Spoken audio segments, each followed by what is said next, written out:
Les textes anciens des Écritures ne sont pas toujours compris à leur juste valeur. Ils ont été écrits pour être soumis à la compréhension des hommes de l'époque, dont la culture était différente de la nôtre. Et puis ces hommes étaient souvent influencés par le culte rendu à des divinités étrangères, pouvant marquer leur esprit. Aussi, c'est avec un regard d'amour que nous sommes appelés à nous projeter vers les textes de l'Ancien Testament éclairés des lumières que nous donnent les Écritures.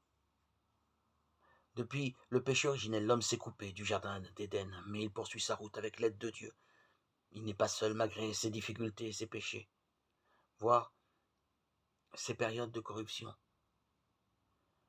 Dieu reste près de lui, sanctionnant, il est vrai, ses fautes graves, mais lui tendant la main pour le relever. Le déluge en est un exemple particulièrement frappant mentionné dans la Bible. Noé reste fidèle à Dieu, reçut les instructions de construire une arche pouvant le mettre à l'abri, ainsi que toute sa famille, après 40 ans de pluie.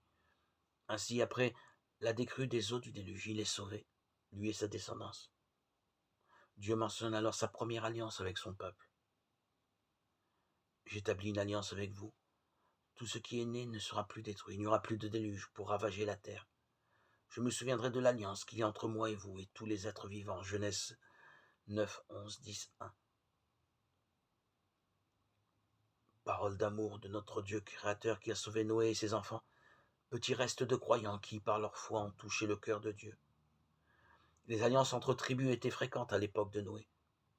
Plus tard, la venue d'Abraham illustre l'alliance que fit Dieu avec son peuple.